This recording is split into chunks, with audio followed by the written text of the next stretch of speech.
Good morning, good afternoon, good evening, depending on your part of the world. Afternoon. Welcome to the show. My name is Bob Wright, and this is the July. Wait, I got an echo somewhere. Maybe that's July. Tommy. Echo somewhere. Yeah, there we go. The July 20th show of the transitioning, and I'm here. I'm kind of flying solo. I got two guests on the line, Carmela and Thomas Hughes. But if anyone has seen my co-host Julien, I don't know. We're having trouble getting him through. He's showing as being online, but he's not coming through. So hopefully he'll be joining us in a bit. But otherwise, we've got Carmela here. Carmela, are you there? I'm here, and it's Carmel. Carmel. Mm-hmm. I'm sorry. Oh, that's okay. Well, you see, you got the little E at the end, and yes, yeah, I know. It's not an A. Carmel. Carmel. In Spain, it would be Carmel. Thanks for saying it so lovely. And we've got Thomas Hughes. Tommy, are you there? No, I left. I called Tommy in the last minute. He's always available. When I see him online, I just drag him in sometimes. You know, I wish that there were women out there that would take notice of that I'm always available. I'm kidding. And welcome everybody in the chat room. I see it starting to fill up, everybody there. For those of you who are in the chat room, if you have a question, please type it into the chat, and I will see if I can get to that question.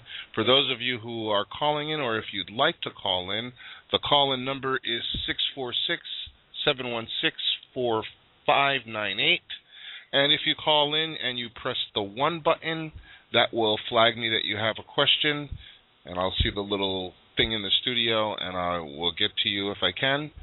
Otherwise, I'm just going to assume that you're sitting there and listening quietly to the show. And things are really ramping up. Is everyone feeling the energy? In the past week, there has been this huge surge, and I've heard every story. It's like we're in this huge period of a full moon, like just craziness going on. Sleep patterns being disrupted, eating patterns. Now, this has been something that's been going on for a long time, but noticeably in the last week it's been ramping up. Emotions going up and down. High frequency energy. And I was talking with Carmela earlier in the week, and we got to talking about the numerology of this period of time that we're in. And she started going on. I studied briefly a little bit about numerology, but Carmel, you've got a really good relationship with numbers and how you look at them and how those numbers and how they can tell us what to expect and what's kind of the energy that are around this period of time. Well, yeah, the numbers are really easy. I mean, the Prime Creator didn't leave us in the lurch. There's data for your expansion every moment of your every consciousness. Now there's a way for you to go, and the numbers are really an easy way to look at what we're doing in time. As trainees, multidimensional trainees, I don't have a magical relationship with numbers, with numerology, the language of numerology, and that's what I call it. It's a language for me, but it's very pragmatic, and it's right there, and we agreed to it. We agreed to use these kinds of calendars with these kinds of symbologies for the energies behind the numbers that we follow day after day after day. This is a cyclic reality, and the numerology in time, the numbers in time reflect those beautifully, reflect everything that we're doing beautifully. Well, it seems like we're in a big time for change. There seems to be Every week, I can say this just about every week and be true. There's a new energy. It's like there's this constant upsurge of new energies that can't really, it's causing people to feel and experience things they've never felt or experienced before. And you're talking about what we are observing and experiencing, like for the last couple of years, where it's been real noticeable. Yeah. Yeah. If I may speak to the current place that we're at right now, where please do. The communication that's happening right now. We're in 2013 is a global 6 year, and 6 is all about finding balance. It's about teaching. It's about mediation. It's about communication. It's about relationship. The key words for 6 are love, balance, and responsibility.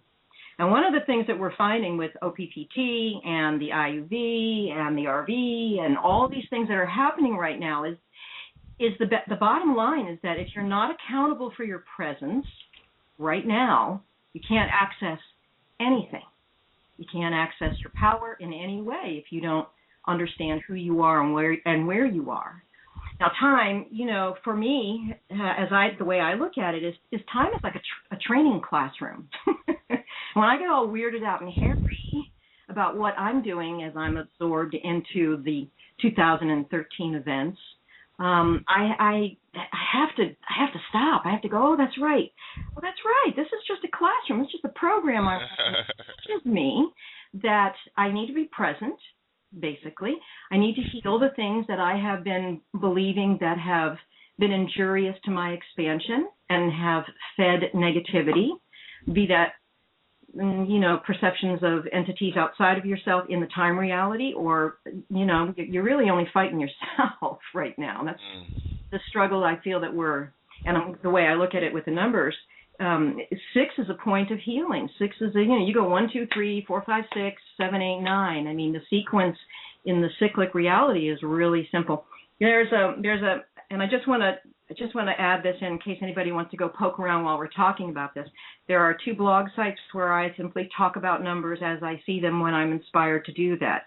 If you type those in the scat in the Skype chat, okay, I will repost it in the chat. Okay, so I will do that for you in just a second. So we look at numbers as it's a rolling expansion of opportunities. You start with the 1 and the frequency of 1. I don't care what symbol you're using in any country. I don't care what the symbol looks like. If it means 1 unit, 1, it represents the frequency that encompasses 1, and 2, 3, 4, 5, 6, 7, 8, 9 follow in suit. Each one of these frequencies have gifts and talents that they bring with them, so that you can learn. You can learn from the repetition. When you don't get it one time, it'll roll around. Don't worry about it. Roll around, and you'll get another chance. It's a very gracious tool when you think. So this 2006, we're at the mid-cycle of a decade.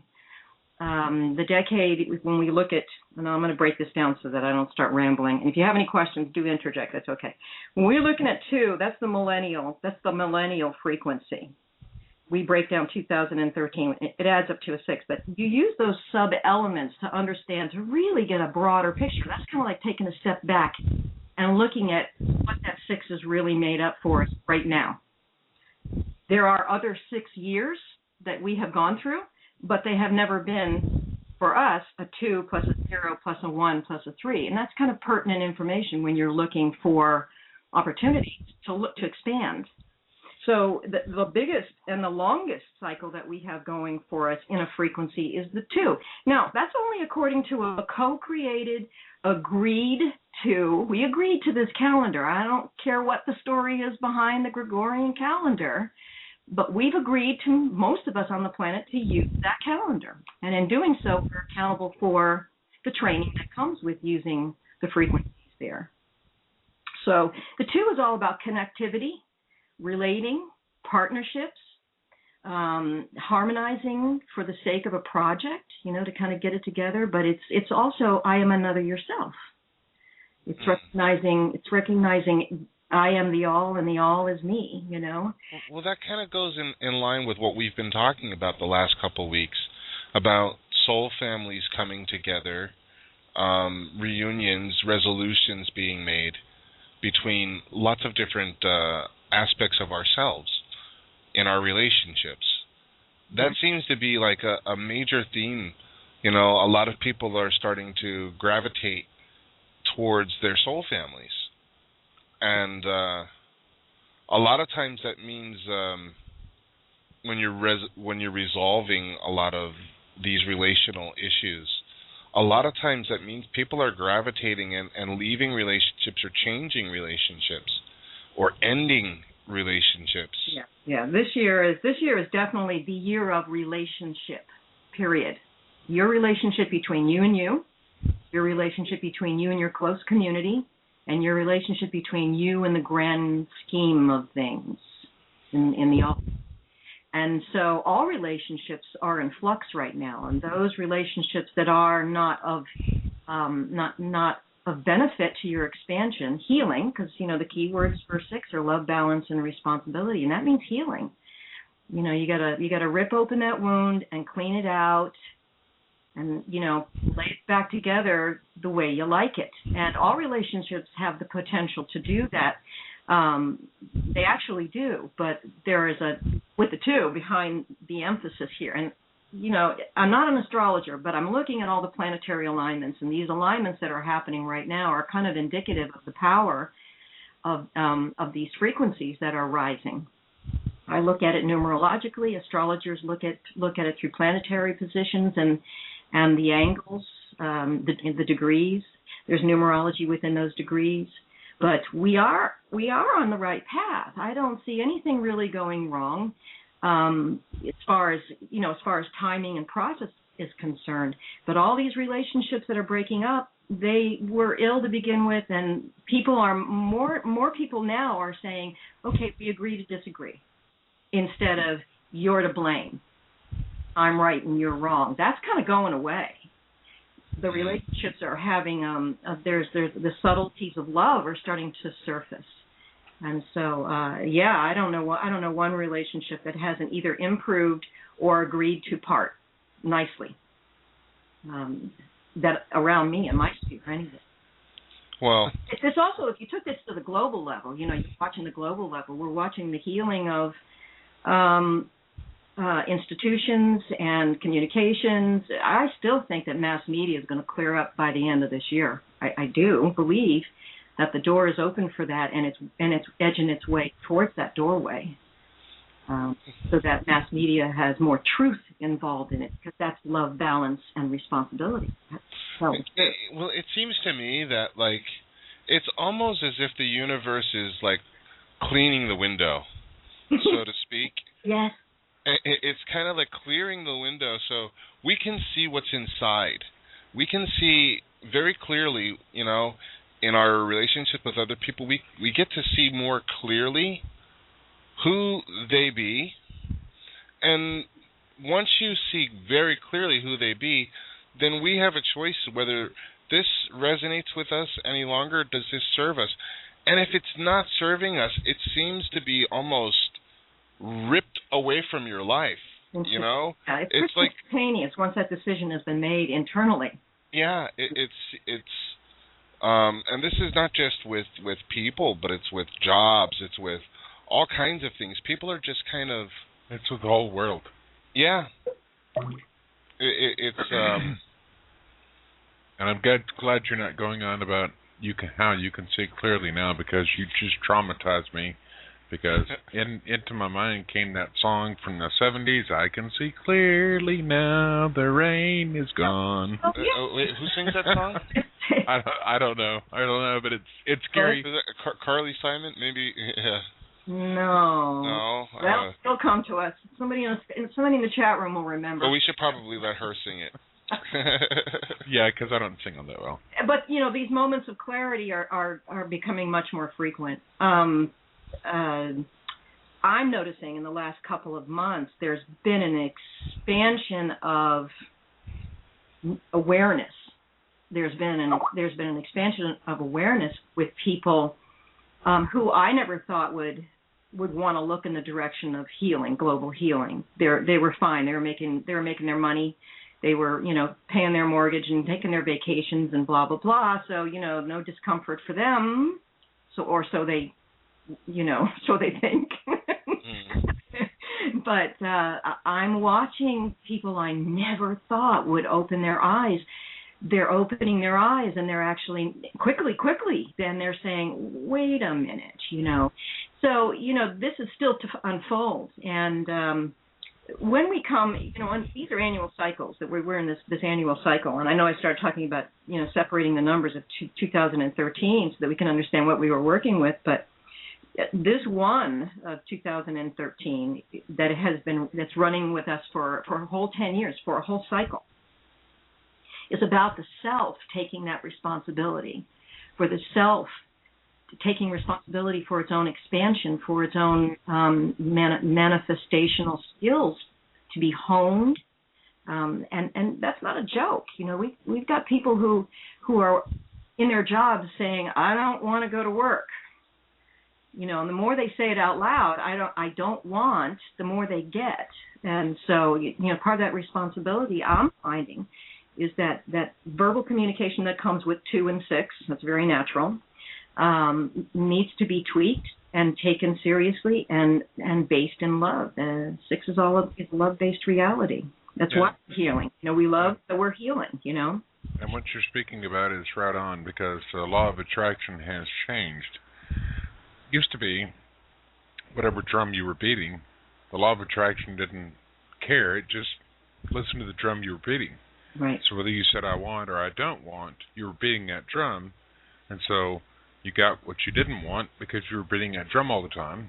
And now just like the planet, the law of attraction is awake, and it's going, well, wait a minute, they're saying they don't want this, not that they want it. Well, let's listen.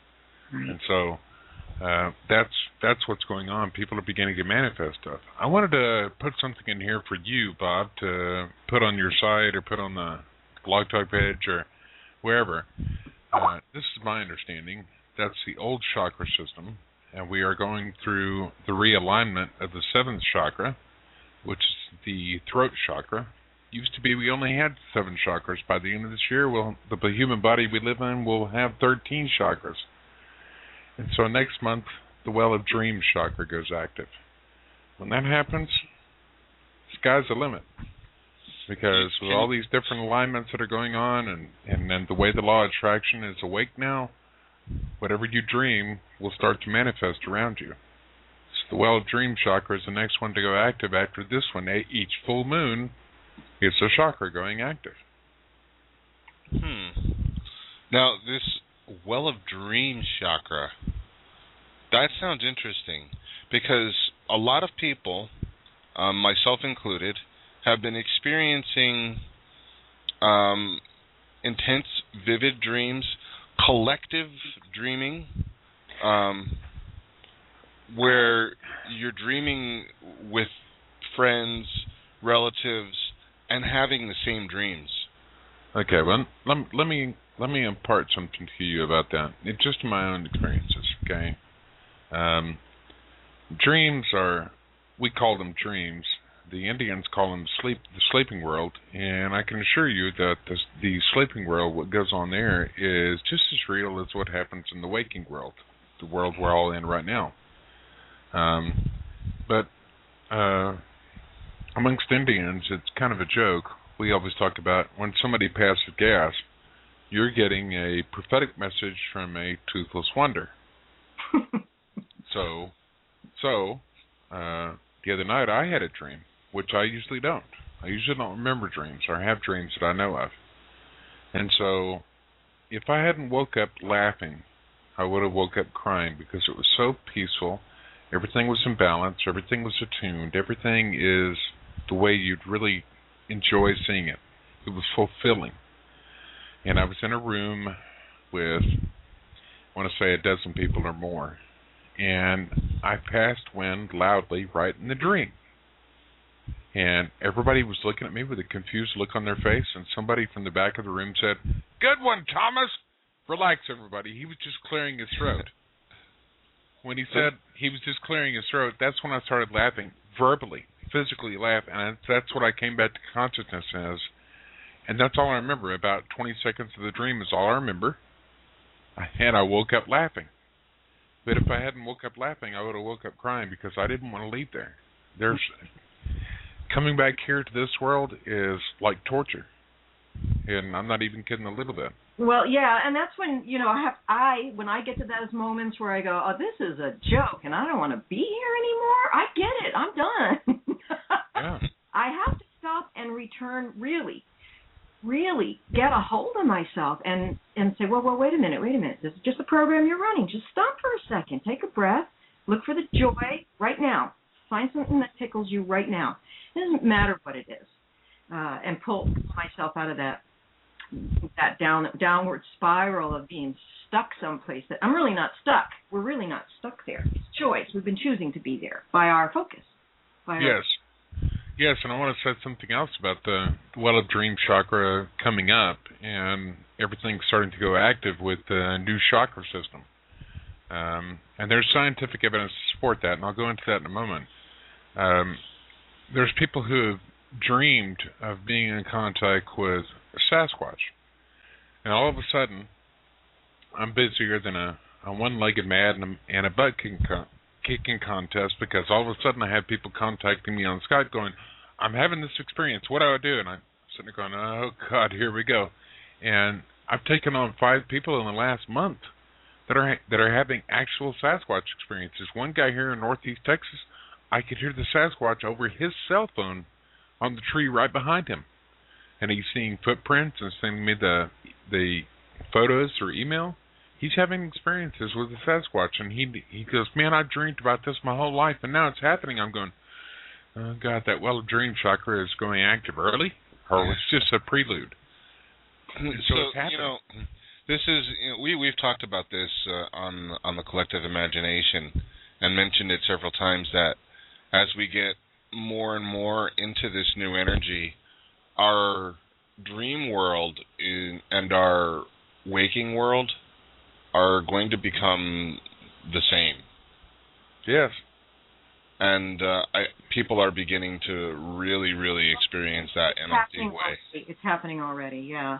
Yeah. The other day, this is birthday week for me, so there's been celebrations with friends and dribs and drabs all week long. So Wednesday we had well, happy belated birthday. Well, thank you. Had a birthday, just a gathering with my friends. We went to a pool of another friend's house, and again, this was somebody that I was never able to have a conversation about the RVs and all the other business of being an earthling that we're working on right now. But there was, I can't even tell you how big the energy was. We were swimming in this other woman's pool, and I know that anybody who dips themselves in this water now, all of us were wearing crystals. We were having these really big conversations. Nobody was messing around out in time. We were now. We agreed to be now. Our conversations were now. Our emotions were now. It was huge. And by the afternoon, we were hysterical. We were just laughing. Everything was gorgeous. Everything was reflecting light in ways that we were amazed. So I'm finding that this is happening more and more with people, and as part of the healing, those who can are flapping their little wings and choosing to participate. But you're talking about this dream reality chakra that's opening up in terms of energetic centers within the vehicle and around the vehicle and inhabiting the vehicle. And when I look at it at time, the seven, which is what we're coming into for 2014, and it actually those frequencies start to rear their head. They start to elevate in mid-July. And so that's kind of interesting that you're bringing this up. And that's all about introspection and dream time and intuitiveness and latent psychic abilities, and asking lots and lots of questions about where am I now, where have I been, and where do I want to go. And so I'm looking at this next year from now until the dawn of 2015 in January 2015 to be all about this kind of work, this kind of inner work. So I like that you validated that. That's really lovely with the chakra centers. And it's the 13th chakra, you say? Yeah, 13 chakra system. And I forgot to discuss the scientific evidence that we have for that. Up until 2007, the Schumann resonance is what they call it, the resonance of the planet, was 7 beats per second, or 7 hertz. And anybody who missed that, there's a correlation there because we had 7 chakras. That began to increase in frequency in fall of 2010. The planet hit 13 beats, or 13 hertz. And now we're going to a 13 chakra system. And so the planet is awake now. She wasn't awake, completely awake, before December 21st of last year. Now, you talked about numerology. And all these people were like, oh, my God, the world's getting out on December 21st. And I'm like, no, there's 2 cycles ending on December 21st, and the new cycle starts on December 22nd. Isn't that interesting? Two doubles, a 12 and a 12, 2012, 12th month, and 22, 2 twos. Yeah, 2 12s and 2 2s, and that's when the new cycle started. Hello? Yeah. I know there's visual cues everywhere that everything is just fine. There really is. You know, and I was keeping my mouth shut about that until I heard Judy Satori all the way in New Zealand talking about the exact same thing, and I'm going, okay, I'm going to start talking about this now because nobody can call me crazy unless they call her crazy. I've been called crazy. Look, I've taken more flack over the last five years. This program has been called crazy more than once in the last month. you know, and the biggest people to call me crazy was back in 2008 when I started seeing and experiencing Sasquatch. And there are people who've been doing this for 20 or 30 years, and they've never even seen one. And I'm going, well, I've been doing this for like 3 months, and I've seen him 5 times already. What the hell is your problem? Well, you know what? 5 years ago, all of this talk that we're talking about right now was considered crazy. Right. But it's the crazy ones right now that back then, the crazy ones that were back then, today are considered insightful and wise. That's what I predict is going to be the change, where those who are still holding on to that old way of thinking, the old way of doing, are going to become obsolete. That's happening now. they're going to be the weird, strange, crazy ones. That's a sad thought, to think that everybody won't be coming, along. I always hold out that all the flowers have their bloom time, Yeah. Okay. Carmel, if I may interrupt you and just say, don't feel bad about it, because you're doing an excellent job by supporting the most important thing for anyone. Any being on this planet, you're supporting their free will choice, and obviously, them not coming with us is a choice that they're making. No, I didn't say I felt bad for them, okay. But I agree with you there. It's a choice, and I respect everybody's choices. I do. I just don't. At this point, I don't feel like anyone's really going to be left behind. I agree. I think that those of us who are making the energetic shift, who are actually taking the bull by the horns internally, are going to have a different reality. We won't even see those people. Well, this has been brought up in the chat actually a couple times, and people are starting to having these dreams and talking about this quote unquote event, the event. People are talking about we reached the critical mass, the 100th monkey effect. The point, the 0 point, that point where everything changes and nothing is the same anymore. I would like to take a moment and just point out that if anybody is looking for evidence that choices are being made about what reality we're going to, All you have to do is go to a major newspaper's website, like New York's newspaper, or Miami, or Chicago, or even Houston. Back in February, I looked at the Houston Chronicle obituary section. Normally, when you look at the obituary section online, it might be between 10 and 15 pages long, and that covers 3 months. In February, when I looked, I got to page 33. It only went back 1 month, and it was somewhere around 42 pages that went back 1 month. They're physically leaving the skin suits that they're in. Right. So the separation is already underway, and it's already going on, and I invite anyone listening right now to go to a major city newspaper and look at the obituary section and see how many people have passed away in just 1 month and what they passed away from. And we're talking about people that are 35 to 45 years old that are leaving. Right. I agree with you. I think it's people who are deciding they want to start again. Yeah. They want to jump in later on. And I'm using later on in linear terms, later on in the process of Earth time experience. And some of us are just leaving and going, okay, we got it. Time for the next platform. We don't want to be in time anymore. So I respect all of that, and I know lots of people that teeter back and forth between staying and I wrote a blog on it. It was a Jimmy Durante, that thing he did at the piano. Did you ever get the feeling that you wanted to stay? And you feeling that you wanted to go stay. And a lot of people this spring were doing exactly that. I heard a lot of people going, I don't like this anymore. I don't want to hear anymore. And I went, hang on, just hang on. It's going to get fun. Don't worry. My theme song is from Frank Sinatra in 1954. I'm going to live until I die. I'm going to dance until I fly. I'm going to laugh instead of cry. This 2013, we've got this 3. We're in the middle of this wonderful 3 cycle, and 3 is all about sharing your joy, talking about what you love. So when you're looking at 2013 as a 6, as a collective, the overall blanket of what's happening, which is about communication and relationships and stuff like that, you see that it's made up of there's a 3 in there.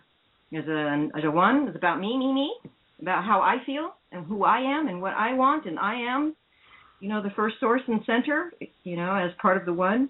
And then you've got this 3, which is talking about expressing exactly what you're feeling, what you're experiencing, just the way you're experiencing it. So the things that are healing because people are saying, no, I don't think I like that. I don't think I want that anymore. And that in itself, just speaking truth, just sharing truth, personal truth, is what's making things move along. As a collective, the collective is made up of the individual energy, the individuals in the in the frequency realm. So each one of us count. We all count. When we're sad, that counts. When we're happy, that certainly counts. So. She said that just like Curly from the Three Stooges. Certainly. You didn't think I'd catch that, did you? You bring out the stooge in everyone, Tommy. But what do you think? And I'm going to ask the both of you the same question. What do you think is the most important thing for people to be doing in this energy? You want to go first, Carmel? No, you go ahead.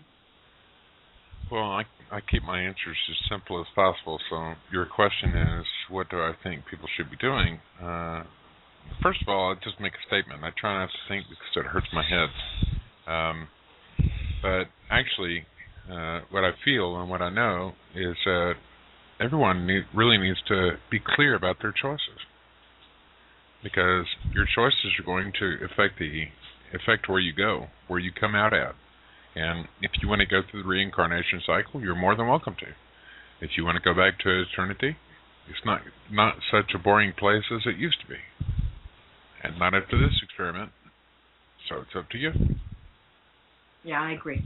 No, I totally agree. Accountability right now, right in each and every now is what we're all learning to do. We don't have much of a choice. When we step out of now, we step in goo.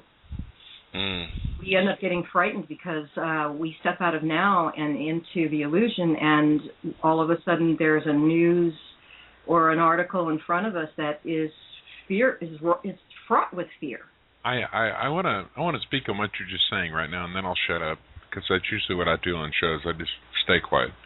But I want to point out to everybody that's listening that the entire war, the Operation Iraqi Freedom, was based solely on possibilities. They didn't have factual evidence of anything. The Taliban could do this, and this might happen, and maybe. So they took everybody out of now.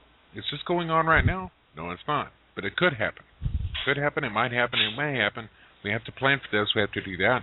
And that's, if you go back on YouTube and look at everything from Donald Rumsfeld, George Bush, all those people that were in power, the powers that were.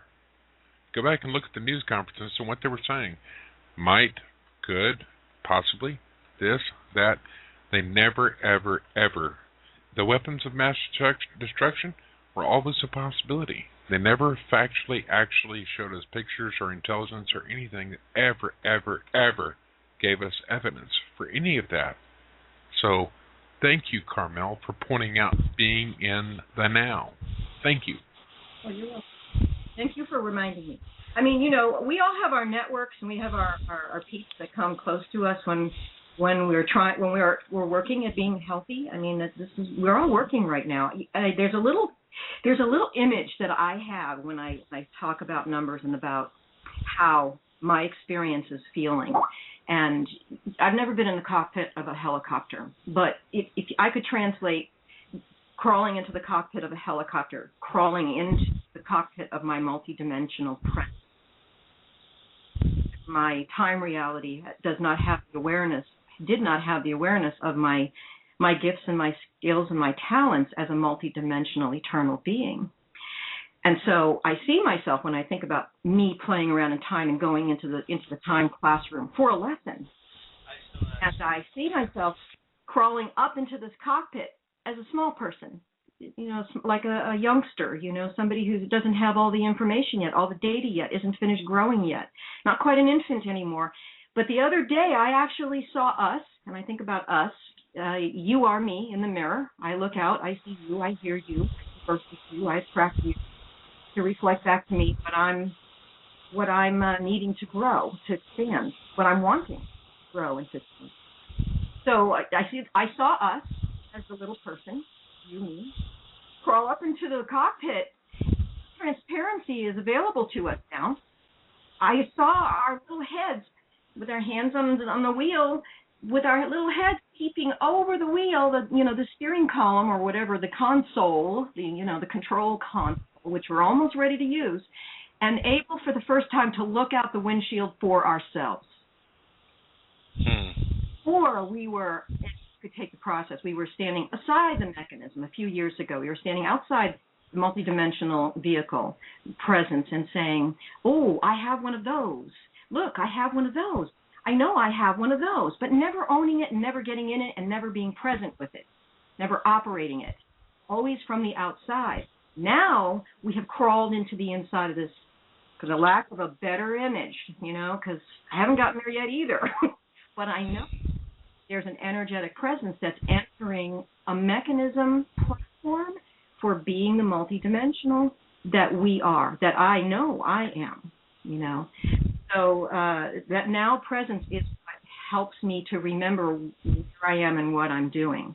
That takes me got bigger instantaneously. Because if you stop, and this is where a lot of people go, but, no. Stop wherever you are. If you have the wherewithal to stop and complain to somebody, you have the wherewithal to stop and regain your presence. Well, this is one of the things that I've noticed. Once you start to take responsibility, I love how you worded it, accountability for your presence. Once you start to take responsibility for your experience, you take full responsibility. The complaining stops. Right. The blaming stops. Right. The externalizing of your problems stop. Exactly. It's a mirror. And choice, and like Tom said, choice is the key. You must make choices based on what you're really wanting. not what you're afraid of. Stop. Right. And what I find is now I'm kind of, I there's a scripture that used to get pounded and pounded and pounded in my head when I was growing up, that you should be no part of the world, to be in the world but no part of it. I'm really starting to understand what that means, because lately I've become the observer of my life experience. Like I'm in the world, but I'm not part of it. Like I'm watching from a different vantage point the things that are going on around me and things that are happening in my experience, but I'm not directly connecting myself with it's almost like watching a movie. Right. We that was something we were talking about as we were bobbing around in the pool. What we realized when we were there and we agreed to presence, we agreed to utmost presence with each other while we were spending that time together. That's really an important agreement to make with other people. Lots of people that you have past relationship with in old paradigm, the constraints of social and moral reform, to control. You go back to the family, for instance, and you kind of start behaving in ways that just make you twist. You can't do it anymore. Yeah. You speak your truth. You do it with love, and you let those chips fall where they may. And sometimes it happens when you don't even know you're going in there to do that. Yeah. And you drop an egg, and you just watch it, and you watch everybody's faces, and you figure, well, it's out there now. And more often than not, it causes a healing. It allows the truth in the reflection of the mirror of you. You dare to speak your truth. Hey, Carmel, Mm-hmm. we've got. I'm going to open up the switchboards. Okay. We got a couple callers that got their hands up. Wonderful. So let's see what they have to say. We've got area code 406. Area code 406. Are you there? I was muted. Can you hear me? I can hear you. Oh, and who fantastic. do we have? This is Whitney from Montana. Hello, Whitney. Hello, Whitney. And I want you to know it's Johnny Nash. Yeah, Johnny Nash, yes. I can see clearly now the rain. There you go. Very good. You can look out the windshield now. All obstacles. Yes. In our way down. I run karaoke as a living. Right now, and I've been very challenged in singing songs that have very uplifting, themes to them, because now, when I'm crafting the mood of the room, I'm working on always uplifting them, and that's one of my favorite songs ever. So everybody loves it. Everybody feels good. Yeah, it's a good song. It's true. Yeah. So did you have a question? I did actually, well, this is really fascinating. I had a little confirmation on the soul group thing going on. So I've been studying the OPPT stuff and been on the Collective Imagination show since February 9th. That's the date that I learned about OPPT. I know that's not what we're talking about tonight, but I just moved in Katie Seeger, who was in Van Nuys, California. She's ambiflex on the conference calls. Do you ever Oh, yes, remember her? I know. Yeah, she and Patrick O'Donnell have both landed in my house in Montana. Oh. And how did that happen? Well, Katie had decided that she wanted to live in the woods, and I think that she and Patrick had been talking longer on the web on the OPPT stuff, and then I just happened to be on one of the conference calls where we're all texting back and forth, and he lost his place to live in Idaho. And at that very day, and I just said, well, why don't you come here? This just feels fine. You can land here, figure out what you're going to do. At least you'll be safe, all that kind of stuff.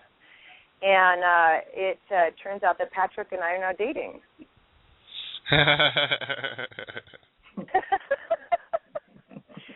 So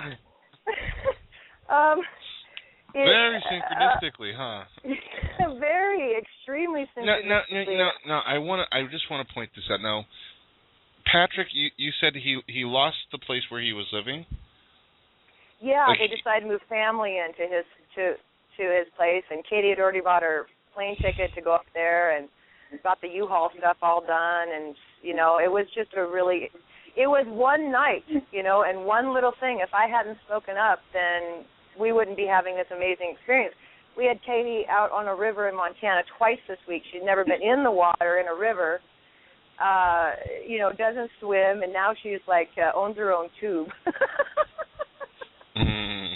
So, and we instantly coordinated really well. It was Patrick came a couple weeks early to meet me. He actually drove over to tell me that he wasn't interested in moving in, and then stayed for 2 weeks.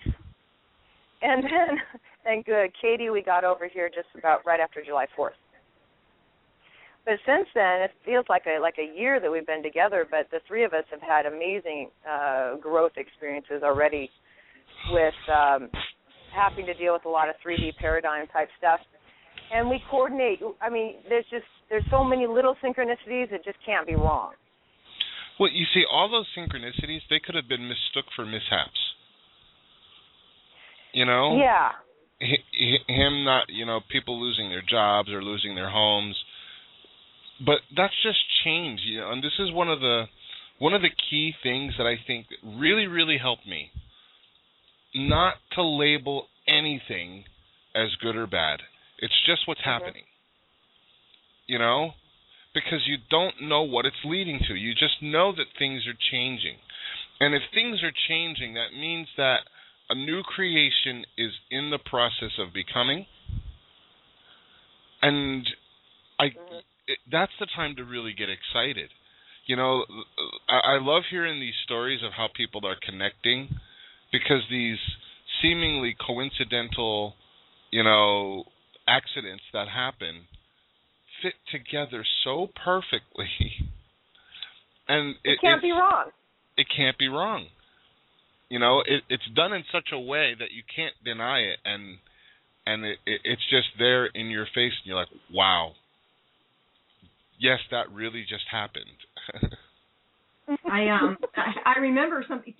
Has anybody listened to Terence McKenna's rants? Has anybody listened to any of his lectures? Oh, yeah. Okay, so one of the things he talked about when he had one of his experiences in the Archaic Revival piece that he had published was that when he had the experience with the little beings in the other place, they kept saying to him, don't give way to amazement. When we get used to this, we're getting used to it. A lot of us are getting used to it. We see the synchronicities and we nod and we smile at each other and we keep on going. So, when we go, wow, look at that. Now, we've actually kind of taken our mind, in a way, off of the isness of it and back into disbelief. So, like, the birth canal of moving forward a little bit and then a little bit back and a little bit forward and a little bit back. And we keep talking about, quote, unquote, the event. The event is when you don't come back anymore. You stay forward. Carmel, you're alluding to something I've been saying since last year. When we get to the point where we can look at something and say, oh, that's so 12 seconds ago. We're there. And I agree with her. You let it go. Let it go. And Bob, let it go, because even the littlest things, the littlest things that can twist your gut up about how you would like something to go, how an event should go, what you're expecting to get out of something. And it is all about you. I hate to tell you all this, but it's all about you. And share as you can your love, but the journey is about you, for you loving you. Remember we talked about that 6 between you and your close community, and it goes out. It starts from the inside and it moves out, like the flower of life. So yeah, I agree with you all. It's just it's wonderful to see us all growing and to be speaking about it. It's really important to be speaking about the growth and the upliftment through our growth processes. But mostly joyfully. I'm with Wilma. Wilma Mankiller is a favorite person of mine to listen to. She was the first female chief of a Cherokee Nation, and she said, my role as chief just means that I take on the responsibility of everyone because everyone is my boss. She goes, and that's interesting when you think about responsibility. All those people out there are responsible to me, and in turn, I'm responsible to all those people. Together we make a we, together we make a collective, and we don't sacrifice any of our individuality in the process. But we realize that we're stronger as a we, and we're responsible for each other. Whitney, I wanted to ask you, since you've made this recent soul connection, how has that changed you, your beingness, or has it changed at all? I don't feel like I've changed at all. I just feel like I knew that there would be a shift in time. I've been kind of geared up and waiting for it for a while, like all of us have. So being open to the opportunity, and we don't know how it's all going to work out. That living in the unknowingness. You let go of one trapeze bar and you're flying through the air, and for certain, I have never not known somewhere inside of me that everything's going to be okay. But I've never lived in any kind of security in my life. I've never been married, no kids, for a reason. But that not knowing is been tough. It's been interesting watching the not knowing between all of the three of us, and each of us managing in our different ways, and then supporting each other in the not knowing. Because this is a tough time. I mean, we're all geared up and ready to go, and we're all doing our light work and the work that we need to do, and enjoying it all right now at the same time. Right. But I still don't know what's happening next. Whitney, I'm going to make a bad joke here. Do you know anybody in your life with any part of their name that is Pratt? P-R-A-T-T, Pratt? No. Okay, I was just wondering. There's the engine for aircraft, Pratt & Whitney. Pratt & Whitney. See, my last name's Fisher. I thought we owned Fisher Price growing up. All the toys, Fisher Price. Yeah. Wow. And it's been pretty exciting. Actually, I haven't even had a chance to be able to get excited enough to really process. And so the answer to that question is my habits in a way have changed because I don't have that 2 or 3 hours of meditation time. But I feel like we're getting a lot done in dream time and always have. So I've just released control of saying my life has to be one way or the other. It's really about all of us coming together right now. And we've got, whatever that ends up looking like, our plan is to go RVing to festivals and talk about OPPT to everybody we can. So that's the plan. It's a good plan, I think. That would be really fun, It would be really fun. It's about time to have some fun. Yeah, I agree. I think people are finally starting to give up the struggle, and they're ready into moving into some real living. And take responsibility for that. Yes. Mm-hmm. Yeah. Just making sure it happens by saying, I want this. This is really good. Hey, Bob, can I speak on... Go ahead, Whitney. I'm sorry. Oh, no. Go ahead.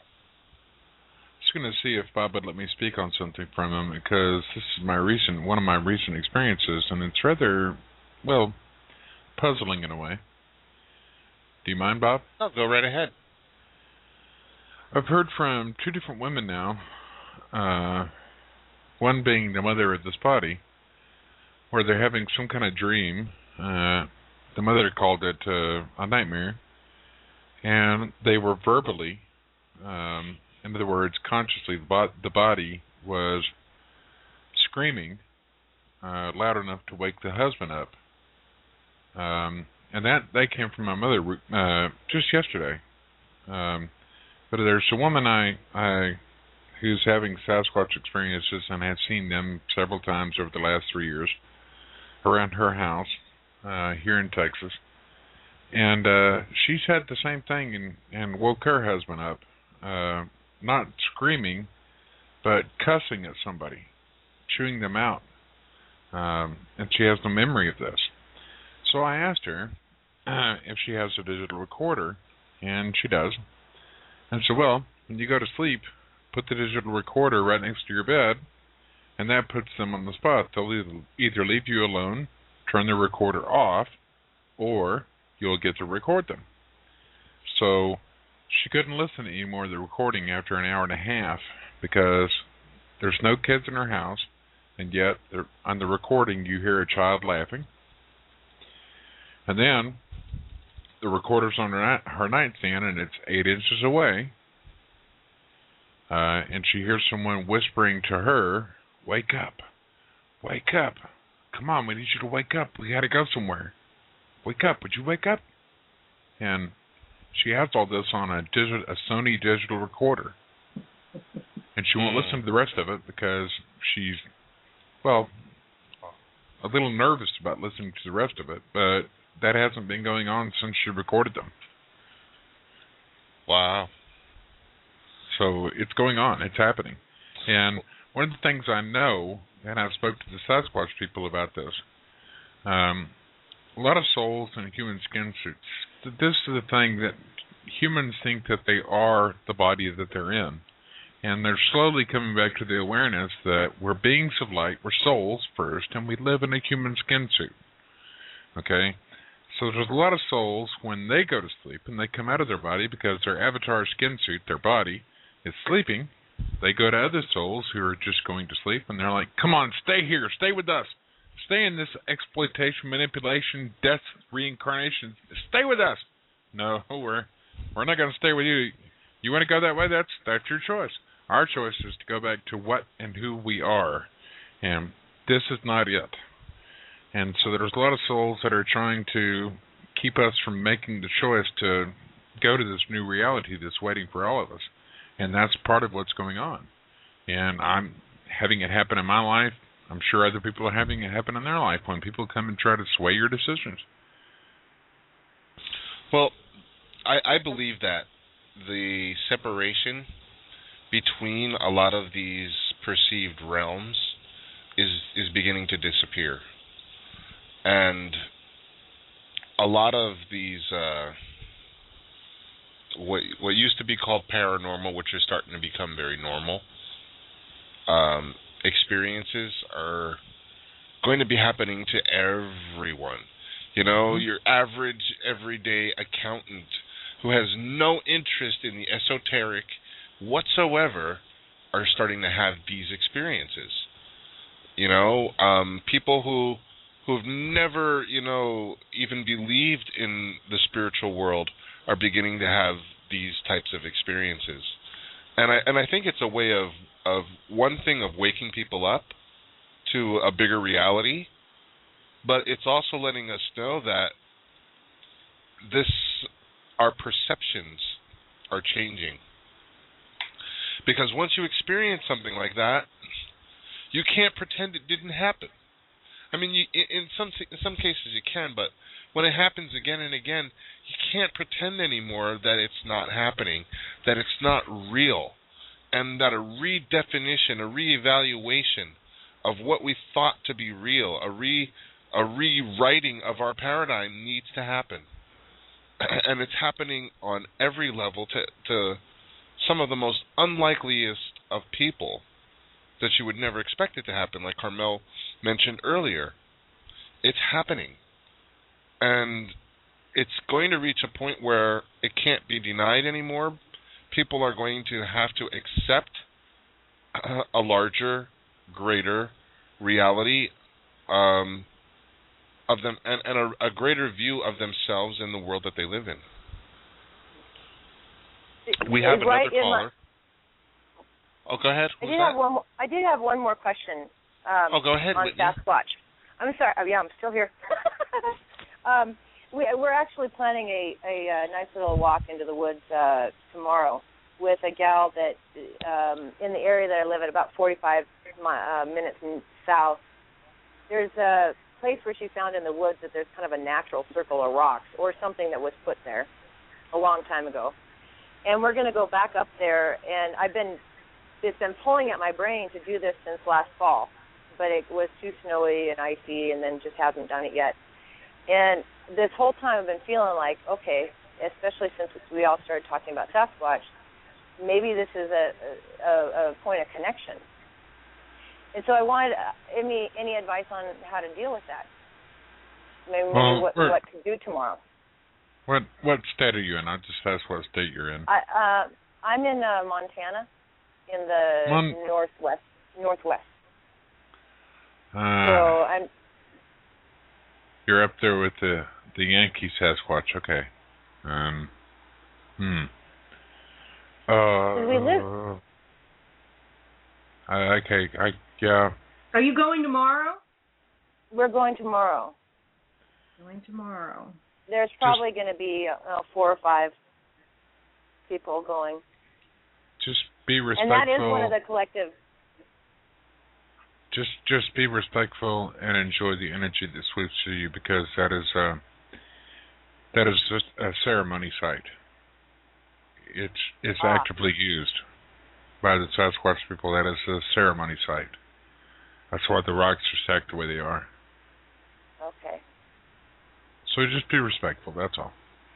One of my thoughts was, since you, on a prior call, had said to talk to the trees and use the trees as a communication to them, that before we even, before we got into the forest, it's just to have a little time of communicating with the trees before we get in there. Sure. Just go in there and enjoy it, because, okay, can I say that? There's the overseers of that area, in other words, the ones that are in charge of it, that claim responsibility for it.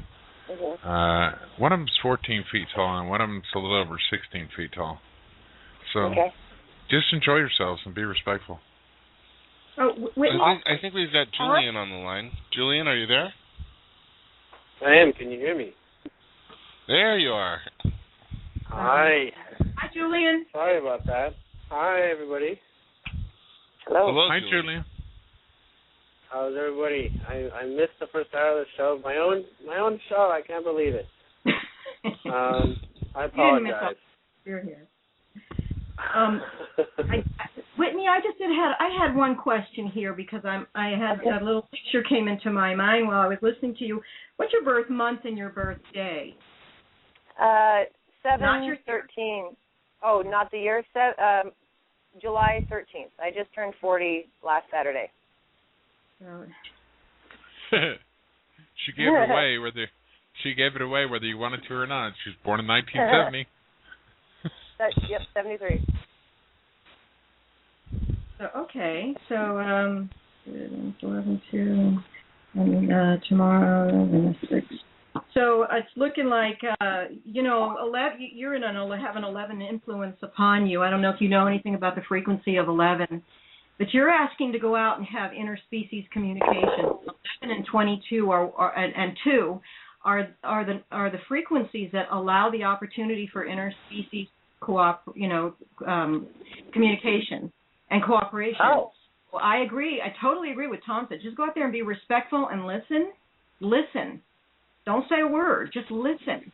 You'll probably hear way more than you ever expected to hear. By the way, my birthday is on the 22nd. So. Oh. Numbers. Happy birthday in advance. No, I'm on the 22nd of January, so it's already passed for me. Oh. I'm 3 years older than you. I was born in 70. Oh, wow. All right. Well, I know Julien's here now, so you probably won't. Thank you for accepting our call. I appreciate it. Well, thank you for... Have a great time. Thanks for calling in with I me. will. I'll report it back if I can. Just go out there and have fun, and I know she's still listening on the show. Go out there and have fun, and when you get in the car to go home, say it loudly and proudly, mayhem, chaos, my job is done. Amen. Thank you all. No problem. We've got area code 205. Hi, guys. Hello. Who do we have there? It's Jennifer in Birmingham. Jennifer. How is everybody? Birmingham, Alabama. That's me. I'm the same Jennifer who called in a few weeks ago when you were on, Thomas, talking about Peter Moon and the tunnels in Romania. You're a Bammy mammy. Okay, got it. I'm a Bammy mammy, but I'm not a mammy. I remember you, Jennifer. I remember you calling. Yeah, I called a couple of times. I'm really glad. This has been a really great conversation, and I've really appreciated everything that everybody's had to contribute. The stuff that Carmel has talked about, the numbers, that's really great information. And I've always been fascinated with numerology, but I don't know that much about it. I'm fascinated with a lot of things. I'm the jack of all trades, master of none when it comes to esoteric things. And so it's really nice to hear somebody talking about it like that. And Thomas, the information about the calendar and all of the things that are going on in conjunction with this supermoon again, and the idea of the dreaming moon. I'm going to Romania in 2 weeks to travel to Transylvania and to those sacred sites with Peter Moon and a group of 14 people. Are you going to the Sphinx? We are. Oh, good. And we're going to the Sphinx. We're going to the Valley of the Golden Thrones. We're going to go to, I believe it's pronounced Sarmagetakuza. Okay. Which is it's essentially a more ancient Stonehenge calendar. It's a circular Stonehenge calendar in the Transylvanian mountains. It's all part of these discoveries that have been made, more or less in conjunction with that initial finding by the Pentagon of that chamber under the mountains there that had the holographic room. And so we're going to meditate and to do some other things and to try and bring the energies that are coming through at this time to, greater focus and bring it forward. Well, I just want to take this moment to point something out, because a lot of people still go by belief, and to me, belief is the only thing that occurs in the absence of evidence. And I refer back to a guest that was on Lisa Harrison's countdown to December 21st, and he was on the night after I was. You can go back and listen to it. It was on, what was it, December 15th or 16th, something like that. Bob, I can't remember the exact date. Anyway, he pointed out that we have evidence to how fast things change on this planet. His name is Chris Thomas. Yes. Chris Thomas is his name. Speaking of. Okay, sorry. Yeah, no, that's quite all right. Chris Thomas is his name, and he pointed out that we have evidence, and this is what people tend to forget or overlook, the evidence that we already have as to how fast things change on this world.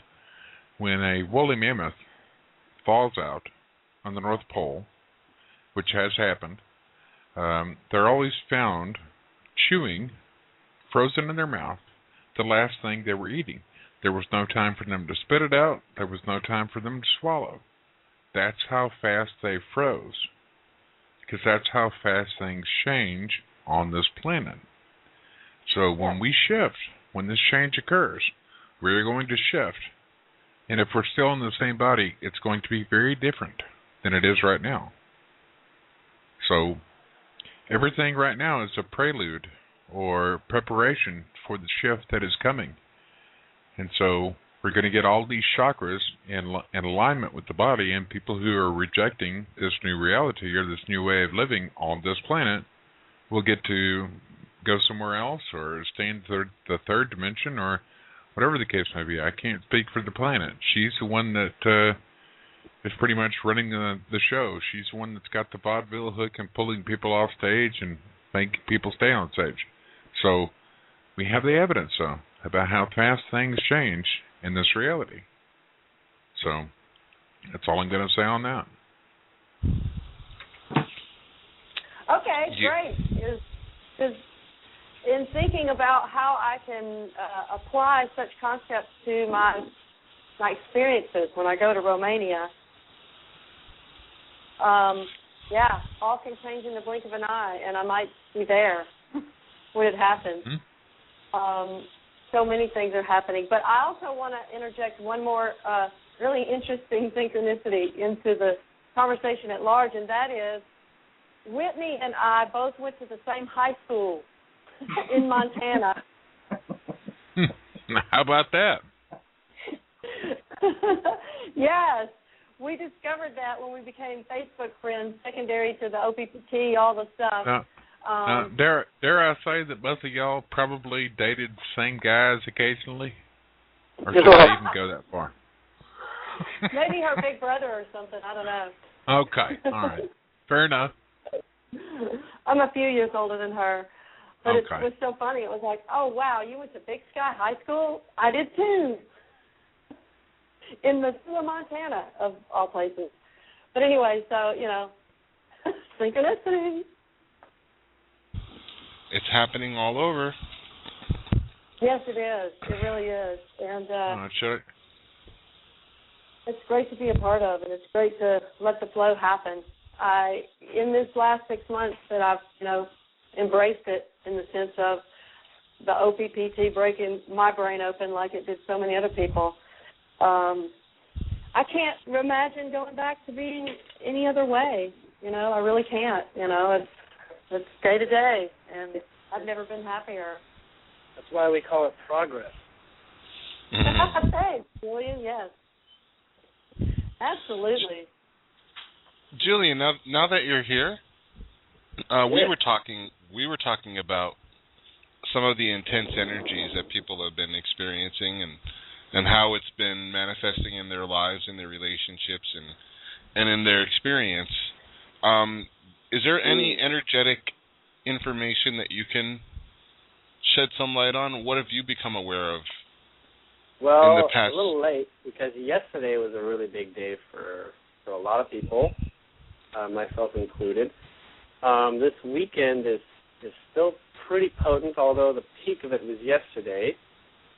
And then this following Sunday, not tomorrow, but a week from now, that has a pinnacle that will build up starting Wednesday, and that pinnacle will turn again into a vaster. It'll simmer down a little bit, sort of like we'll be in shock of what happened Sunday, and then Monday and Tuesday will be less muted than Sunday was, but then around Wednesday is like almost double, maybe 40% more something energetically will occur on around Wednesday, and then that the combination, the 1-2 hit will be big enough that it'll be like you can't even talk about after that point right now, because so much is going to be transformative during that period of time. Mm-hmm. So it's almost like extremely high influence on days that follow up. But these types of energies, they're not new, but it's sort of like a lot of really big news can come of this or news based on energy changing and growing, so that you really don't go backwards. There's no you can't really work with the old timelines that you are factoring in, because such transformation occurs, and so it's almost impossible to sort of talk about what it is until you've gone through it. And I want to say, it's another ample opportunity for news to reach the surface, because the second hump of this, the one from Wednesday, a week and a half from now, that is based on what this next week we're living in will be about. There should be a lot occurring this next week, and it's going to be the development that will lead to this coming next Sunday and then the Wednesday. So what happens this next week, you can see that it will be very, very important as this sort of like swelling of what we end up with. That makes sense? I don't know if it makes sense, but it does to me, if I may speak to Julien on this, because as I pull up and I watch, Earthwork time, I see that the 5 for August will kick in this is from the 21st on, and 5 is really all about expansion. It's about not taking no for an answer. It's about wanting to expand so much that lots of opportunities we attract when we are in these kinds of frequencies. And this is going to be a global frequency. People aren't going to go for an answer. They're going to want more and more data. They're going to want more and more experience. They're going to want new friends. They're going to want new segues and resources, and they're going to get it. So I think, in short, I could describe it as hyperstimulation to expand. So, yeah, and it's all starting this week of timelines. Well, and so I don't know what the date is today. I don't even know when the 5th or any of these sort of coincide, since I'm not following the numbers, like the actual date numbers. What? Well, it's the 20th right now, and what's very interesting is that the full moon officially occurs on the 22nd. Double 2. There you go. Double 2. So, yeah, this next week will be, I guess, the creation of the desire for the energy shift. Yeah. I can see that. All I can recommend is everybody put on your seatbelt and your crash helmet, or have an entire cannabis brownie and squeegee your third eye clean. Whatever works for you. Go ahead. So, if I could feel out in using references to my life, this next week is going to be heavy on people doing research. Uh-huh.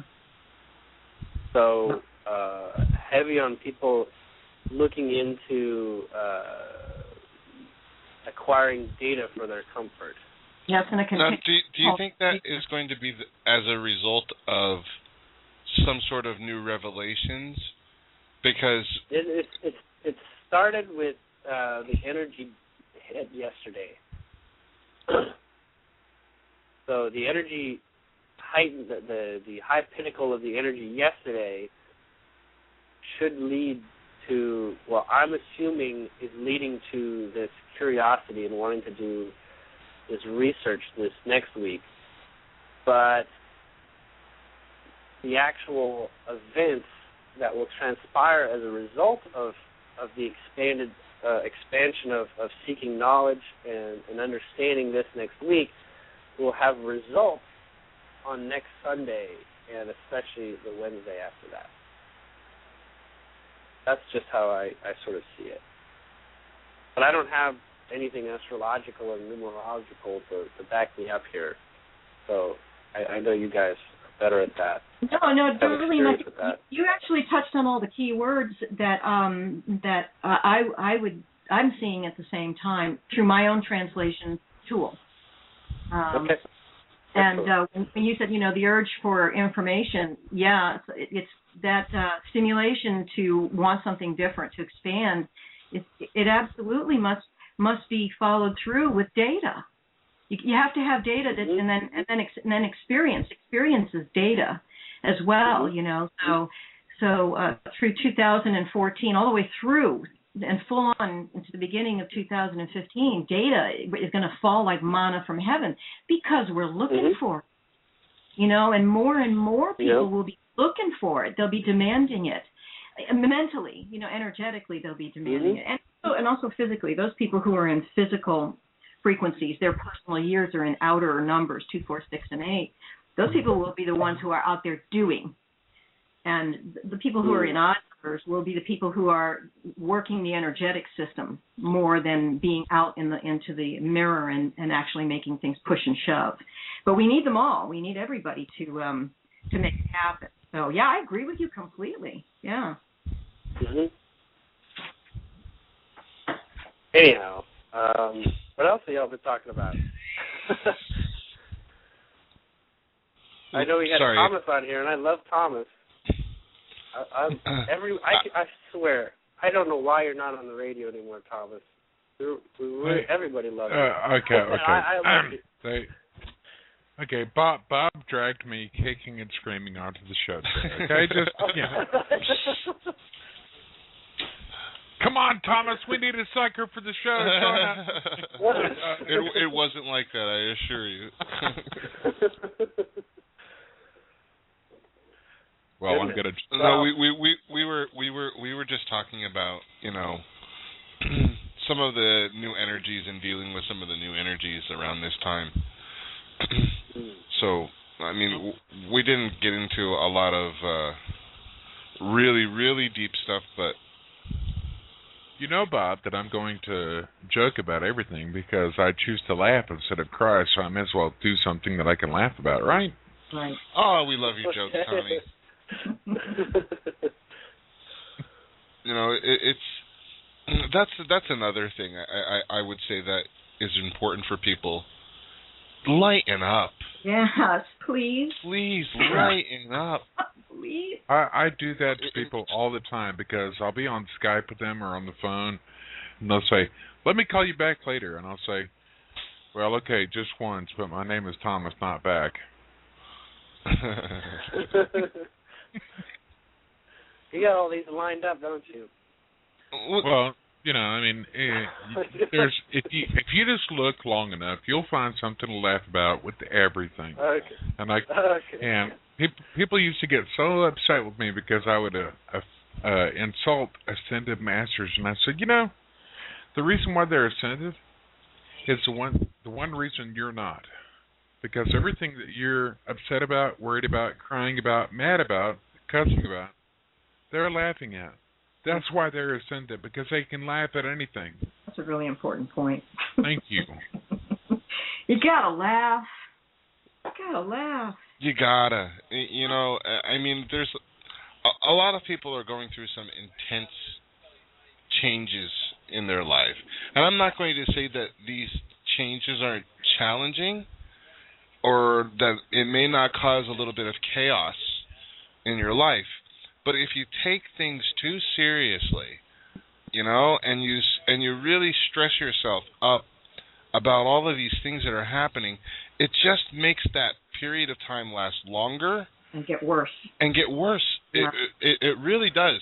If you want to stretch out the agony of the transition, you know, then hold on to that resistance, and you can stretch it out for, well, actually, you're not going to be able to stretch it out that much longer, honestly.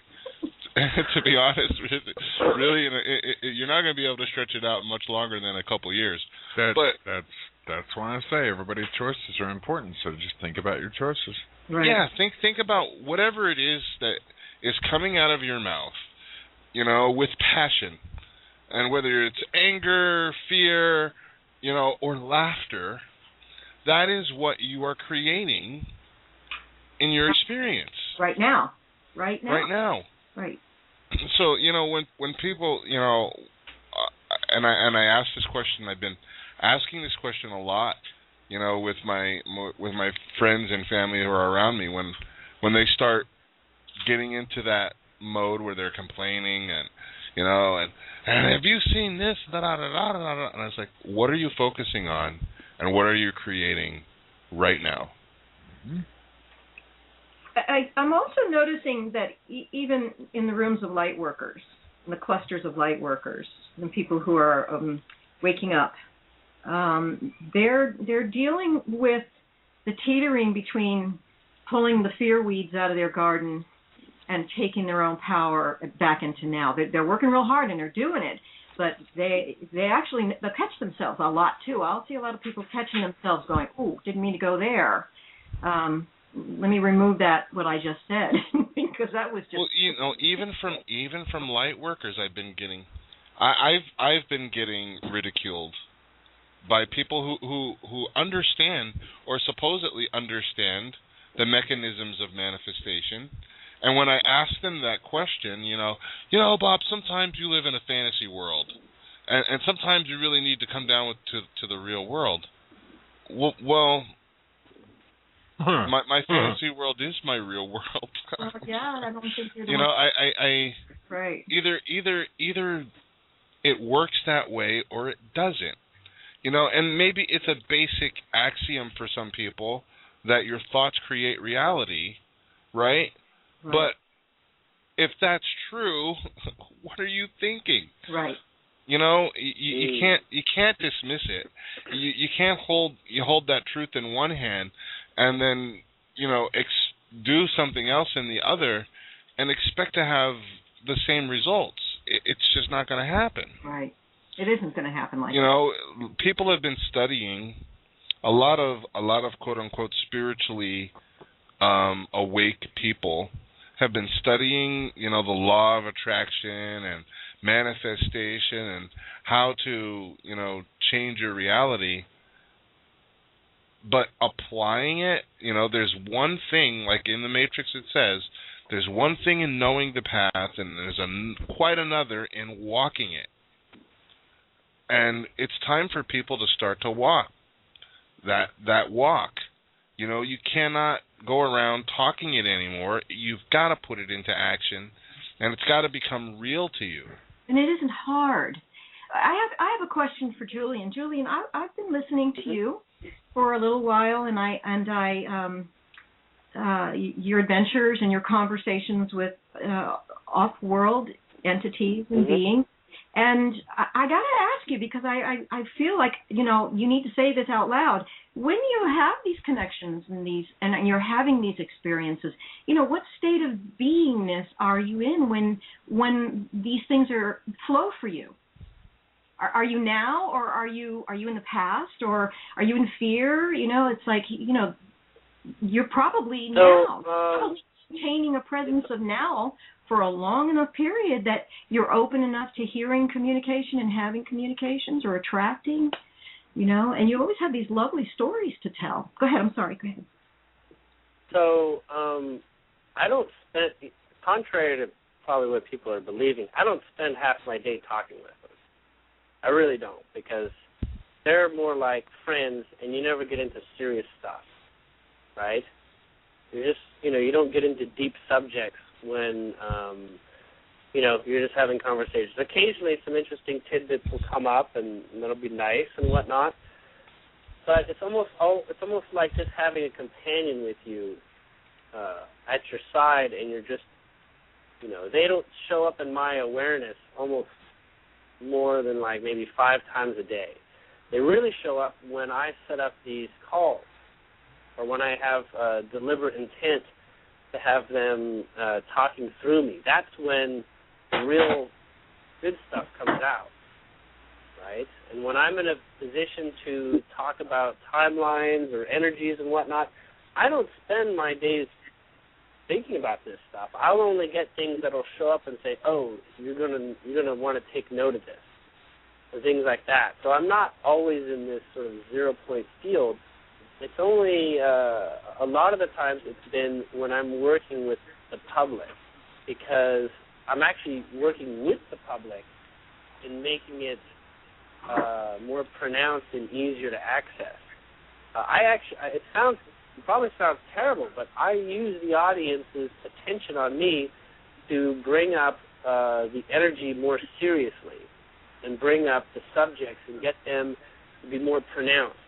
It's like the audience also helped me shape what I want to say, right? Otherwise, my own mind wanders and whatnot. It's hard to keep track. So that's part of the reason why I am public, because I really enjoy learning at the same time. Otherwise, my interactions are relatively whimsical on a day-to-day basis. Occasionally I have dreams that are really, really amazing, and I take note of them for myself, but they're quite personal. They're not necessarily stuff I need to share with the public. But it's actually my public interaction that gives a lot of substance to what I'm working with in terms of the information being taken to the next level. Because my body does the talking, but my consciousness is doing the exploring. And when I have other people's orientation towards me, we're doing it together. They're sort of, I may be at the tip of the spear with regards to the journey into the information, but I'm delivering it to the rest of the sphere with those who are listening. So I'm not as psychic as you might think I am. I find the same to be true for myself, Julien. Yeah. It's the questions of other people that sometimes, spark the most interesting information. And sometimes a question that somebody else will ask will be something completely unrelated that I myself might not entertain or even come to my mind. And when they ask that question, you tap in, and as I'm, just like you said, Julien, learning right on the spot as the question is asked, as I'm answering it. Yeah, and Andrew Bartzis calls that the sacred neutral. You didn't have anything coming in, so you're willing to share on a wider state of reflection. Because you don't have any momentum offered to it one way or the other, generally, or less momentum, right? Mm-hmm. Because you aren't repeating your past experiential momentum. So, but it's almost all in the moment. It's always in the moment. No, in the moment. Every single time. Yeah, that's all the work's done in those moments. I mean, they get recorded, but the moment, being in the moment, is the only way I can work. When I talk about timelines and what I see for the future, that's so raw. I don't even have really good words for it, as you probably noticed. I don't know anything. I don't know astrology. I don't know numerology. I don't know all these other, tarot and things like this. I don't have any of those in my experience to draw from to describe. And I got comfortable with just speaking with whatever I can use that I already have from a moment, because Michael is very raw that way. Michael Monk, one of my first really profound teachers that let me be who I was, and I didn't have to learn or read anything in order to start expressing what I was experiencing. Just say what you can, Like, I don't have any religious background either to draw from, really. So, I was kind of referring to your presence. Yeah, your now presence. Oh, okay. Yeah, mm-hmm. Yeah. Wonderful. So my nows are like really awesome. My day to day, I have no idea what I'm up to. I really don't. Like yesterday, I didn't know what was transpiring, and like 5 or 6 major things I'd never experienced before or even predicted occurred. Like, and they're all really massive. I probably cried. No, I only cried 3 times yesterday, but like crying spontaneously. Yeah. I was like, oh my God, life is different now. Whole nother perspective. I got to meet Bill yesterday for the first time. Eva, Bill, Rock Raider, myself, and Andrew Bartzis all got to get together at the prison and talk, and that was eye-opening. I mean, you can hear what he has to say and, hear his story and hear where he's coming from, but when you get to talk to him about energy and timelines in person, man, does it take off. Really, like, he doesn't get to talk about that stuff very much. But he's timeline. Are you going to be talking with him in person again anytime soon? Oh yeah, many times. That was just the start. That was just But yeah, if there's anything people want me to ask him, I could come back with what he says and stuff. I don't know. I would like you to ask him something, and you don't have to tell me at all, but I would like you to ask him what his experiences were with the Sasquatch people when I introduced him to them. Okay, I'll do that for sure. I definitely won't forget that question. But the first time he's feeling me and Andrew out because he doesn't have anything but access to some transcripts in an email. He hasn't gotten a chance to hear us or see us or really get an in-depth description of what we're up to. So it was really a wonderful first meeting because he's very critical about who he lets in and who he allows. So, he was basically testing all the waters with us and sort of vetting us in his own way, which was fine because I expected no less. But, when he began to open up and whatnot, I was like, oh, awesome. Now we can start smiling and being more, more ourselves rather than just sharing our stories, and trying to be anything other than just being who we are, because it's almost like he expected us to tell our story and that he would have to figure out if it was true for him and figure out if we were of any value to his experience. In the end, it really just came down to, look, we're all on the same side, we're all friends, and we all kind of know what we're talking about. Anyhow, that was just one thing. Several others. Like, I got to be under a drum. That was really crazy. I don't know if you've ever gotten your head close to where a drum, like, where it comes out, like the tribal drumming, and that changed my life. There's a revocation that Andrew wrote that made me cry. That changed my life. Where is that woman at? Like that. Did you hear that, Julian? I heard... Bob, did you hear that? I heard something. I heard it, yeah. There was a woman that said very excitedly, she said, "That's fucking cool." And I'm like, I don't know who that was, but thank you. It was me, guys. I'm sorry. I thought I was muted still. That was a good one. See, we're laughing about it because that was a great time. You said it right in the middle of Julian's piece. I'm like, wow, is she saying that about Julian? Wow. Well, of course I am, but I thought I was muted. Sorry. Well, it's out there now. Yeah. And may I say that you're turning a lovely shade of pink. If you guys could see me, I am beet red. I was going to say, you're turning a lovely shade of pink right now. Thank you. I love you guys. The other thing I discovered yesterday is I had my first salt bath ever. Oh my God, people!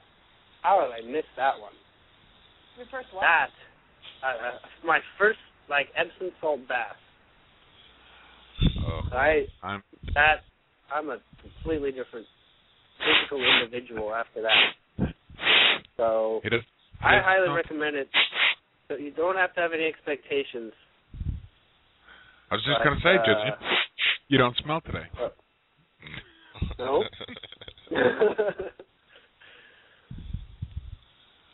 No.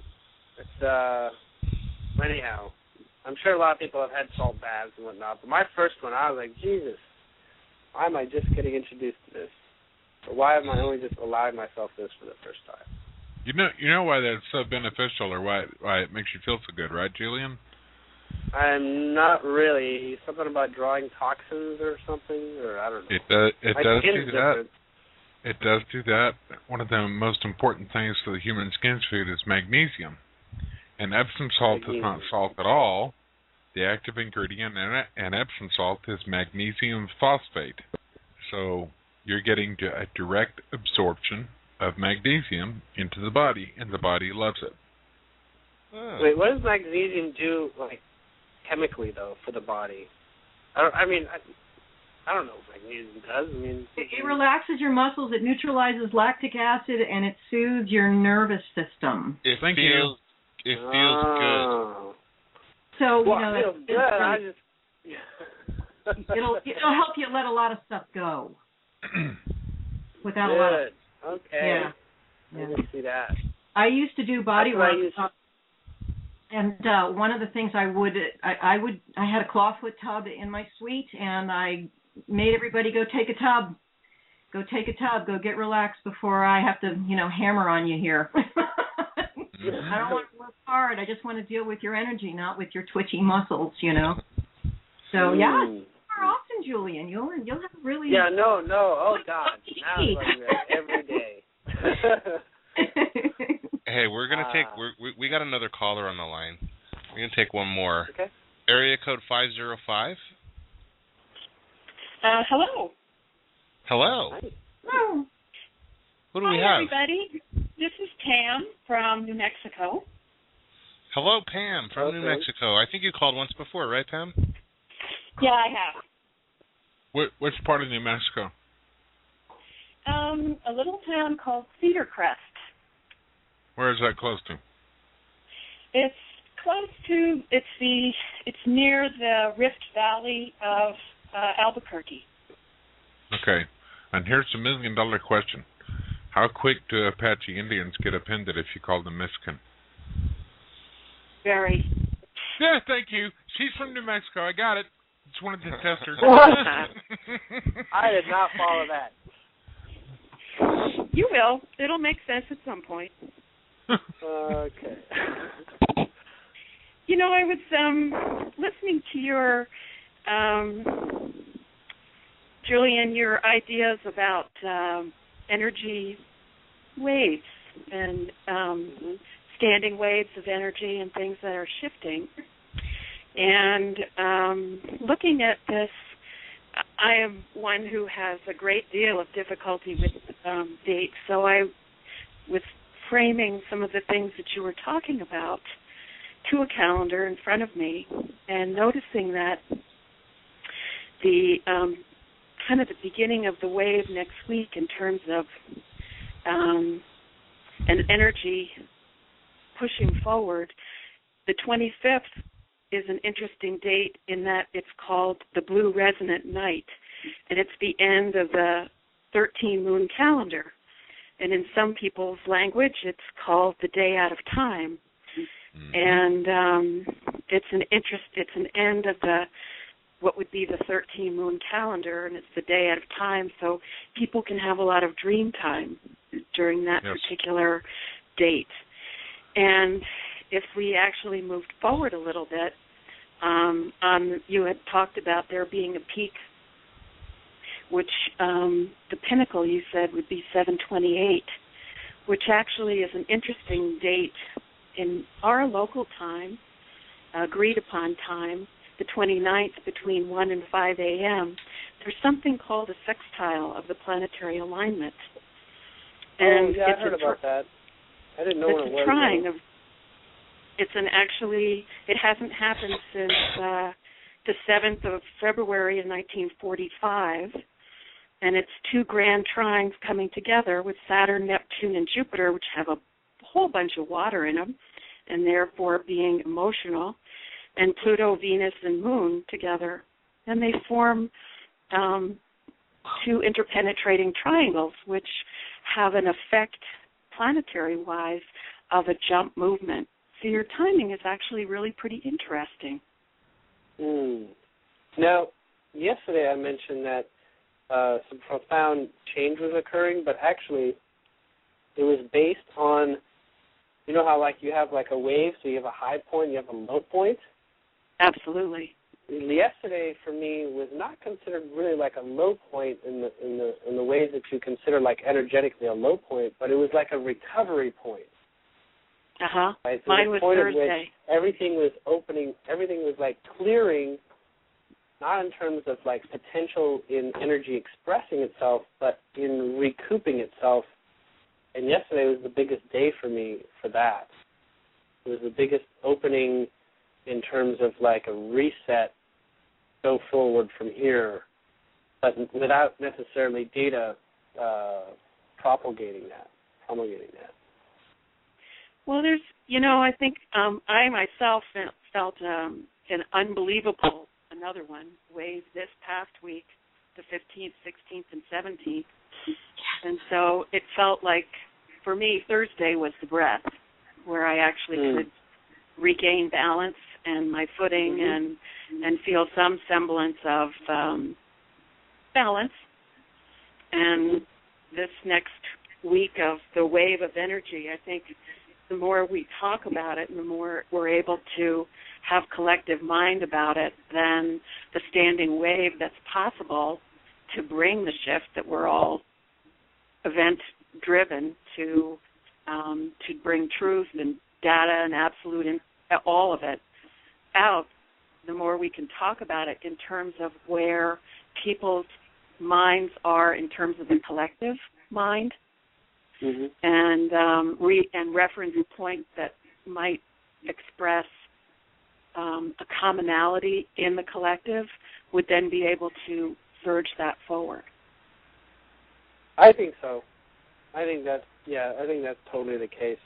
That's kind of how I see it, right? I don't see it as an individual energy harnessing. I can only speak for like the collective, right? And the collective that I'm most familiar with, I'm going to speak to is basically North America. So when I talk about timelines, I'm seeing it in reference to how I understand people will play with it. And so I speak to North America. It's not that it isn't the world. It's just that, you know, I'm familiar with the energies of the cultures and the lives in North America primarily. I mean, I'm not a traveler. I haven't been around that much. So I can speak to how it would work with that group, or how that group is part of it. But I do know there's quite a few people around the world that get their own sorts of variations on how the energies will affect them. Yeah, there are different cultural, thank goodness, differences between all of us that bring all of these things into the collective and into the dream time, and make reality. And I know that a number of people over the past, just watching the events of possibility and change and movement, have definitely been, the wave is huge. You would have to be pretty asleep not to see at least something. So these conversations that you all do are so beneficial, and I'm so grateful that you do. You all do and present what you know, and it's a great gift. Well, thank you for sharing. Absolutely. Appreciate it. Have a wonderful day and an amazing next couple of weeks. Yippee! I'll sign off now. Thank you all for all you do. Wait a minute. Next time you see an Apache Indian, will you do me a favor? Certainly. Okay. You tell him a Cherokee Indian in Texas is asking a question. ¿Dónde Español? And see what he says. No. Okay, I will. But no. Say There's it jokingly, a different okay? set of languaging. I will. I understand I've been researching the Cherokee language. Yes. And how to speak it. And I have a feeling it's returning in a very interesting way because it's part of the planetary language. That's wonderful. Well, you know what "Donde Español" means, right? No. It's Spanish for "Where is the bathroom?" Ha ha ha. And he'll look at you and say, "I don't speak Spanish. I'm not Mexican." And I'll just have to agree. Oh, say it jokingly. You know, make it a joke. Don't try to offend him or anything. But yeah, make it a joke. You know, get the laughing. Laughter is the universal medicine. Yes, you are absolutely correct. It is, Thomas.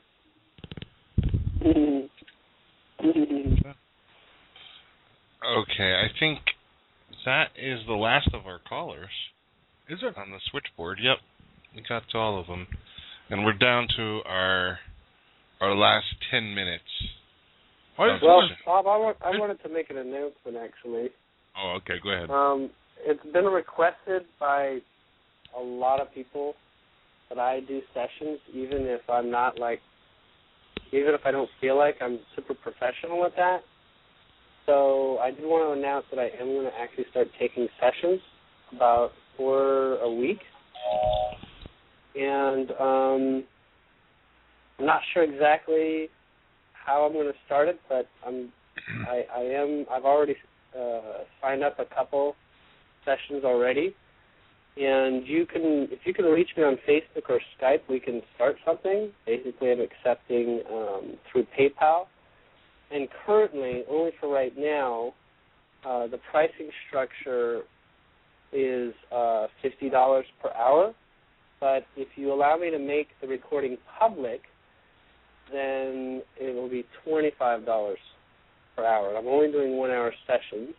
And the times for those would be Monday, Tuesday, Thursday, and perhaps Wednesday, because Wednesday is the last day that I'd like to fill, because I'm going to be doing these conversations with the cosmic cousins going forward. But through those 3 main days, Monday, Tuesdays, and Thursdays, between 8 o'clock and 10 p.m., I can do 2 sessions on each of those days, or when I would prefer to do them, and that's my time, Pacific Standard Time.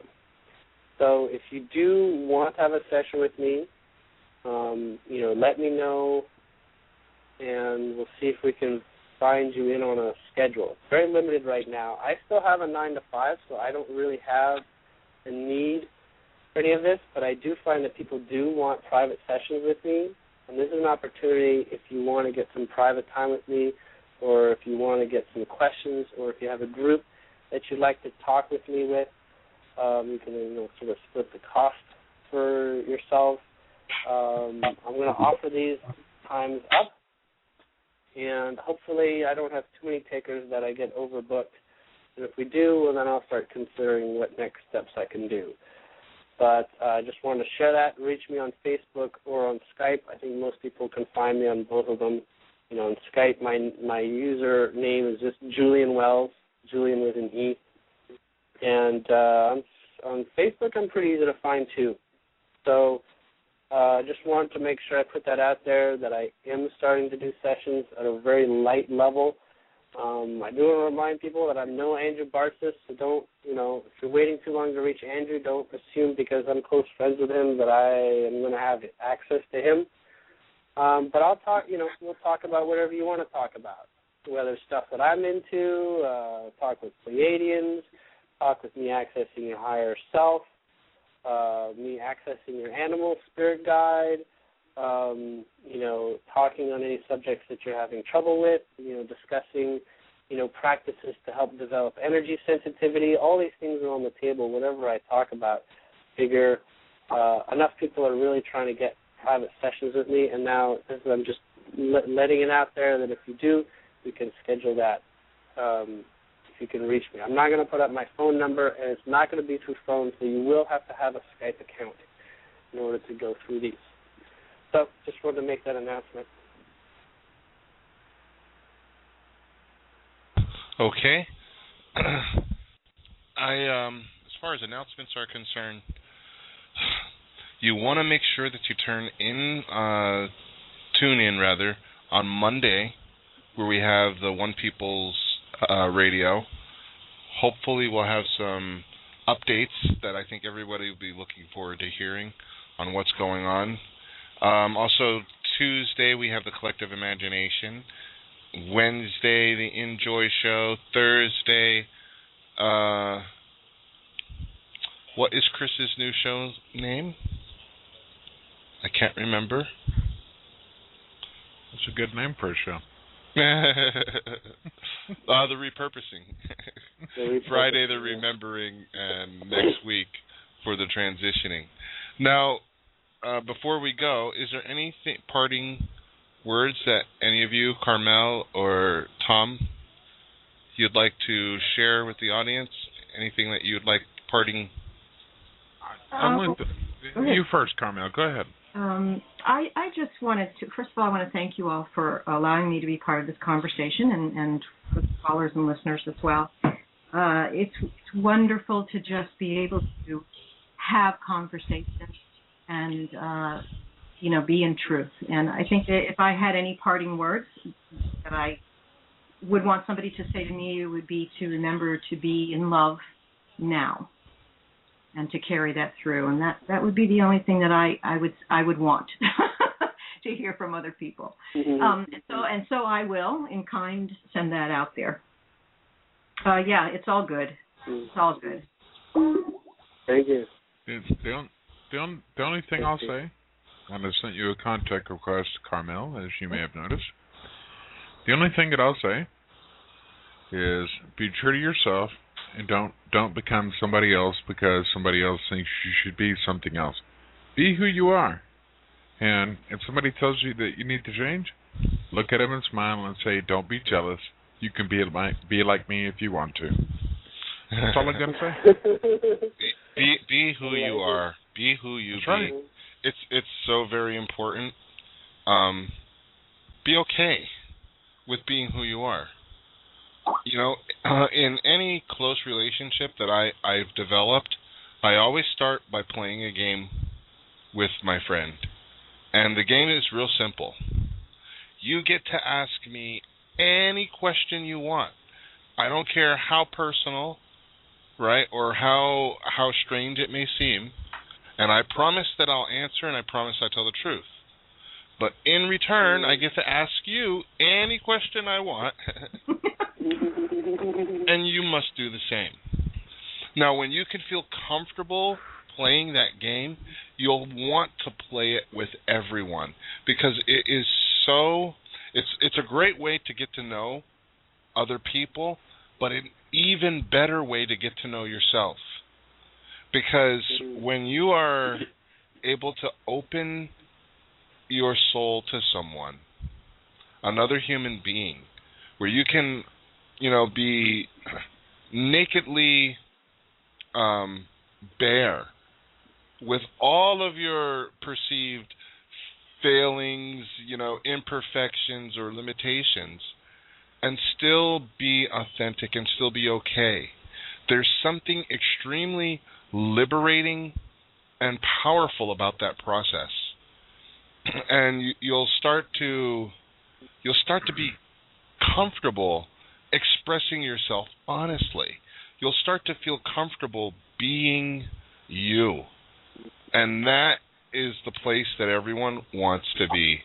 You want to feel comfortable in your own skin, because then you'll be comfortable with everyone else around you. And it's the only way. The measure that you measure to yourself is the only measure you can measure to someone else. So however well you treat yourself is going to be how well you treat others. And if you're beating yourself up and you're demeaning yourself in that's the way you're going to express others. So it's real important to get...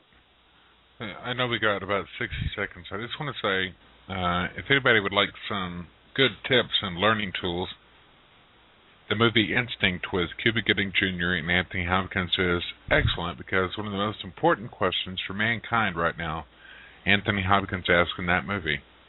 The question is, can man give up his dominion?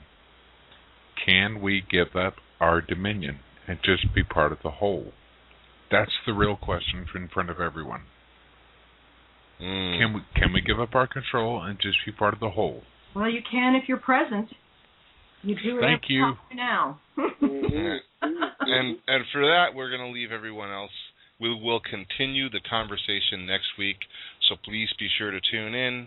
And if you want to catch the archive on 5dmedianetwork.com, you can catch the archives of all the shows. And we will be with you again next week. Thank you, everyone in the chat room, everyone who called in, Jennifer, Whitney, Pam. Thank you all. Julian, Carmel, Thomas. Miss me. Good night. Good night.